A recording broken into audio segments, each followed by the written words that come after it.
Discipline is often spoken about in passing, as if it's a virtue we should simply have, like good manners or a tidy desk. But Jim Rohn frames it as something much more potent, an engine, a personal power source, the hidden mechanism that turns dreams into reality. Without discipline, even the grandest plans collapse into daydreams. You can have the most elaborate vision board, the clearest goals written out in elegant pen, and still end up exactly where you are today if you don't have the will to act on them consistently. Think about how many times you've told yourself, "I'll start tomorrow," only for tomorrow to keep moving further away. Discipline is what anchors that tomorrow into today. It's what makes you lace up your shoes for a run when the bed feels warmer. It's what makes you close the Netflix tab when there's still work to be done. It's what makes you open the book instead of scrolling endlessly on your phone. The truth is, discipline doesn't come wrapped in excitement or inspiration most of the time. It often feels uncomfortable. That's why Rohn emphasizes the need to force yourself into action. We naturally lean toward the easier path, the less demanding option, the thing that costs us the least in effort. But that comfort zone is like a slow-moving swamp. It feels fine at first, but over time it traps you. Discipline is the rope you throw yourself to pull out, but you have to grip it, tug on it, and keep climbing even when your muscles burn. The uncomfortable repetition of action done over and over is exactly what strengthens your ability to follow through in all areas of life. What makes discipline even more powerful is how it compounds. The first few days of disciplined action feel heavy. The resistance is high, the excuses are loud, and the temptation to quit hovers constantly. But just like training a muscle, the more you practice, the easier it becomes to lift heavier loads. Discipline becomes part of your identity. You start to see yourself as the kind of person who follows through, the kind of person who gets things done regardless of mood. This identity shift is critical, because once you define yourself as someone who is disciplined, you'll fight to protect that identity. Rohn's perspective forces you to see discipline not as punishment, but as freedom. Freedom from regret. Freedom from the frustration of knowing you could have done more. Freedom from the anxiety of unfinished tasks and unfulfilled potential. When you're disciplined, you're in control of your time instead of letting time control you. You're no longer a passenger in your own life. You're the driver, and you know exactly where you're steering the wheel. And here's the unspoken truth. The gap between where you are and where you want to be isn't filled with more knowledge, more talent, or more luck. It's filled with disciplined action, taken day after day, regardless of whether you feel like it or not. That's why Rohn's insistence on discipline is more than motivational. It's survival for your goals. Procrastination is seductive. It whispers promises of later, convincing you that you'll feel more ready, more inspired, more capable tomorrow. But tomorrow rarely delivers on that promise. Jim Rohn cuts straight through this illusion by calling for intentional action. The deliberate, conscious decision to move forward even when every fiber of you wants to delay. Think about how many opportunities slip away not because we lack the skill or resources, but because we simply didn't act in time. The idea was there, the path was clear, yet the hesitation, the overthinking, and the waiting for the perfect moment left us standing still. That's the trap of procrastination. It's not just inaction, it's the quiet erosion of ambition. Rohn's approach isn't about waiting for motivation to strike, because if you rely on motivation, you're at the mercy of your emotions. One day you feel unstoppable, the next you feel drained, and without a system of intentional action, your results will be as inconsistent as your mood. Intentional action means you've made a non-negotiable pact with yourself. You will do the thing you said you would do, regardless of whether you feel like it. It's setting the alarm, getting up when it rings, and not giving yourself a debate about it. It's writing the first paragraph even if the ideas aren't flowing. It's making the phone call even when you'd rather not talk to anyone. The moment you start acting despite resistance, you weaken procrastination's grip. The truth is, procrastination often disguises itself as preparation. We tell ourselves we're getting ready, researching, or waiting for the right time, but in reality, we're avoiding the discomfort of starting. Rohn's insistence on action strips away this excuse. You don't need to feel fully prepared to begin. You need to begin to feel prepared. Action creates clarity, and clarity creates momentum. The first step is rarely perfect, but it's the spark that ignites everything else. Without it, you're left in a loop of planning without progress, thinking without doing, and dreaming without living. Another trap is the false comfort of small delays. You tell yourself you'll just start in 5 minutes, or after lunch, or once you've answered that last message. But every delay, no matter how small, reinforces the habit of putting things off. Habits grow stronger with repetition, whether good or bad, and procrastination is no different. The more you delay, the easier it becomes to delay again. That's why intentional action is so powerful. It's a deliberate interruption of that cycle. Every time you push yourself to start immediately, you weaken the neural pathway that procrastination travels on, making it harder for your brain to default to stalling in the future. What's even more interesting is that once you begin, resistance often fades faster than you expect. The dread of starting is almost always worse than the act itself. You've probably experienced this. The task looms large in your mind. You finally force yourself to take the first step, and within minutes you wonder why you waited so long. That's the magic Rohn taps into, the realization that action isn't just the antidote to procrastination. It's the cure for the mental weight that comes with avoiding what you know needs to be done. There's a reason Jim Rohn stresses the power of small, consistent steps. It's because big changes rarely happen in explosive bursts. They happen in quiet, repetitive actions that seem almost insignificant in the moment, but over time compound into extraordinary results. We often get caught in the trap of thinking we need a massive leap forward to transform our lives. A total career change overnight, a complete lifestyle overhaul starting Monday, a radical fitness regime that begins with 2 hours in the gym every day. The problem with this all-at-once mentality is that it's unsustainable. Your mind and body resist sudden, drastic change, and before long, the initial surge of excitement fizzles, leaving you back where you started. Small, deliberate actions bypass that resistance. They don't set off the alarm bells of overwhelm. Instead, they quietly stack up until they become unshakable habits. Rohn's philosophy here is deceptively simple. You don't need to do everything today, but you do need to do something today. Think of it like planting seeds. One seed isn't impressive, it's tiny, fragile, almost invisible in its impact. But plant one every single day, and before you know it, you're standing in the middle of a forest. It's the same with habits. Writing just 1 page a day might not feel like much, but in a year, you've got a full novel. Reading 10 pages every night doesn't seem life-changing, but over months, it shifts your knowledge, thinking, and perspective.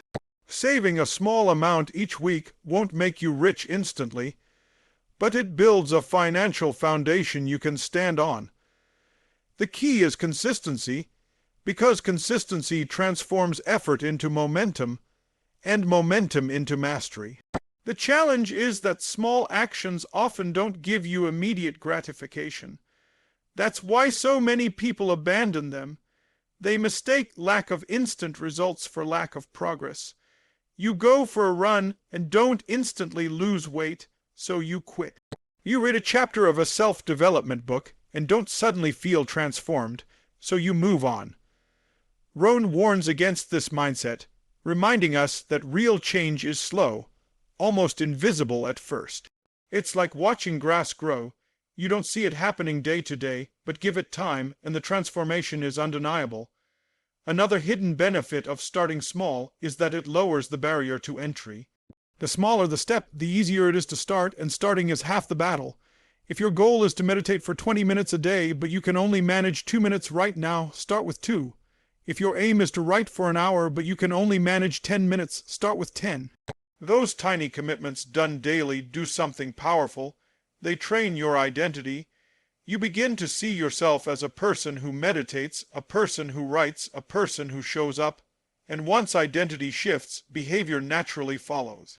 The habit grows, the time expands, and the actions that once felt like effort become part of your normal rhythm. That's when you realize that success isn't built in giant, dramatic moments. It's built in the smallest steps you decided to repeat without fail. Most people see challenges as roadblocks, but Jim Rohn flips the perspective entirely. He sees them as gateways. The very things we try to avoid, the difficulties we hope to sidestep, are often the exact catalysts that shape our growth.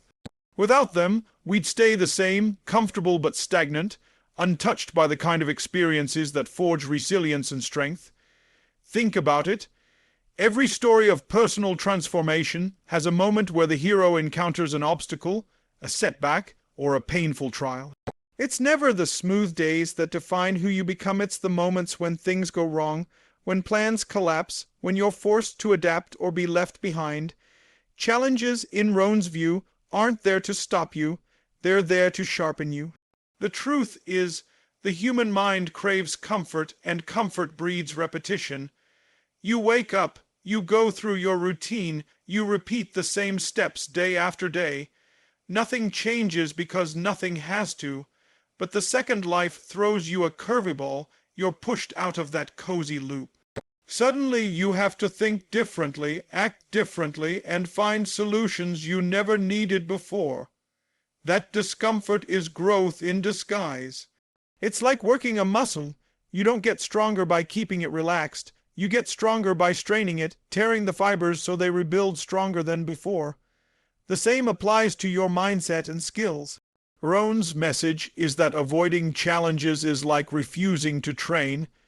You might protect yourself from momentary pain, but you're also protecting yourself from progress. A career setback forces you to learn new skills or rethink your approach.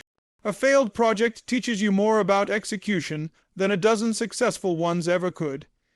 Even personal struggles, like a health scare or a broken relationship, can ignite a deeper awareness of what truly matters and a stronger commitment to living differently. The pain is real, but so is the transformation it triggers. One of the most powerful shifts you can make is to stop asking, "Why is this happening to me?" and start asking, "What is this here to teach me?" That single change in thinking takes you from victim to student. Instead of feeling trapped, you start mining the situation for lessons, opportunities, and hidden advantages. Often, the very thing you see as a setback turns out to be the turning point that redirects your life towards something better. Rohn knew that the most successful people weren't the ones with the fewest problems. They were the ones who had trained themselves to use problems as raw material for growth. And here's the hook that changes everything. When you start expecting challenges instead of fearing them, you prepare differently. You build mental and emotional muscles before you need them.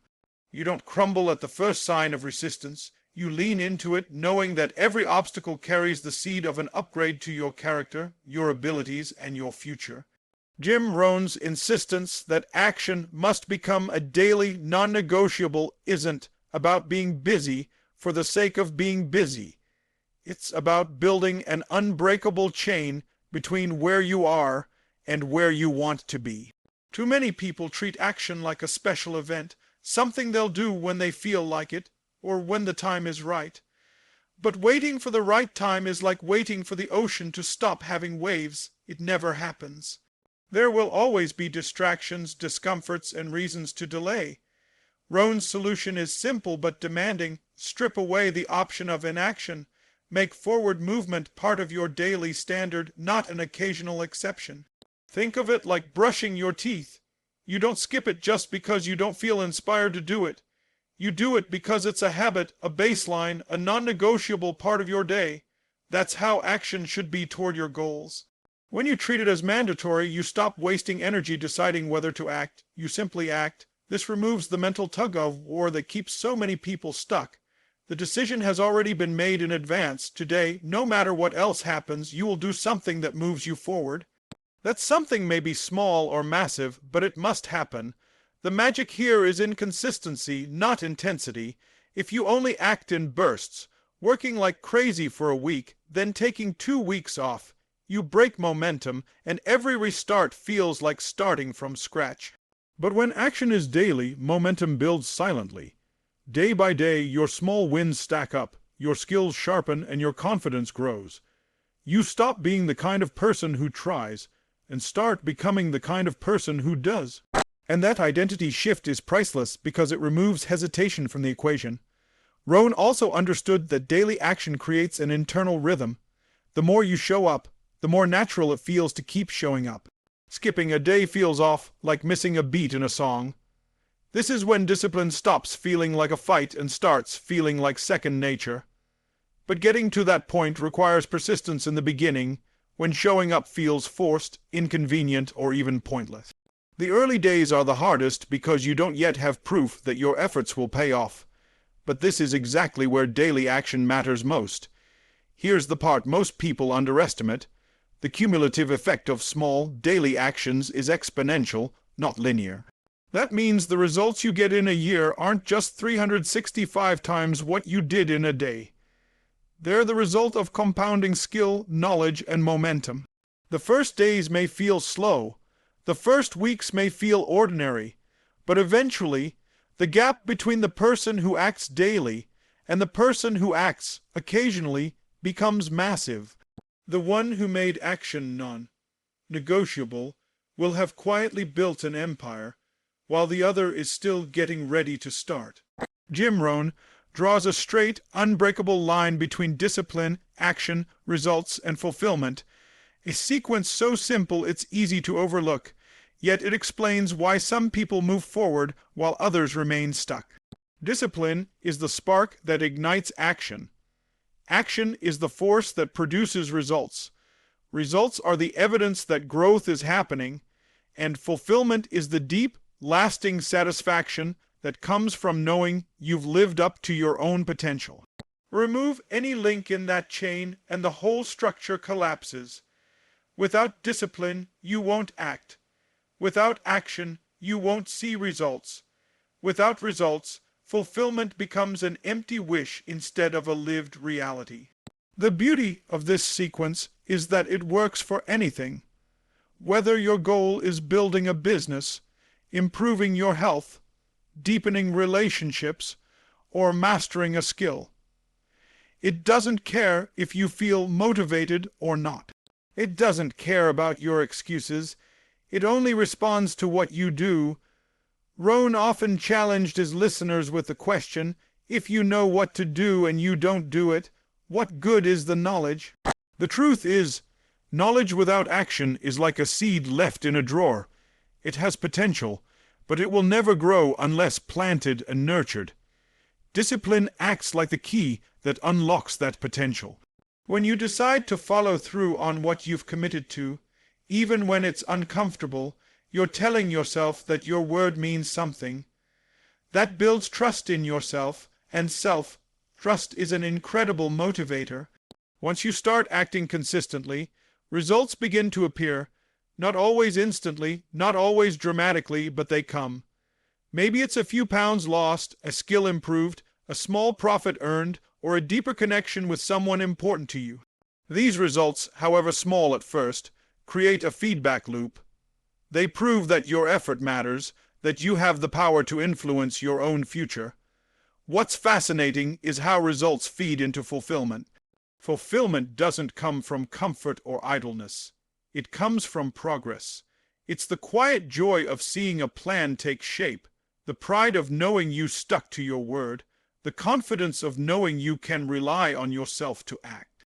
This feeling is addictive in the best way possible because it makes you want to keep going, to see how far you can push your own limits.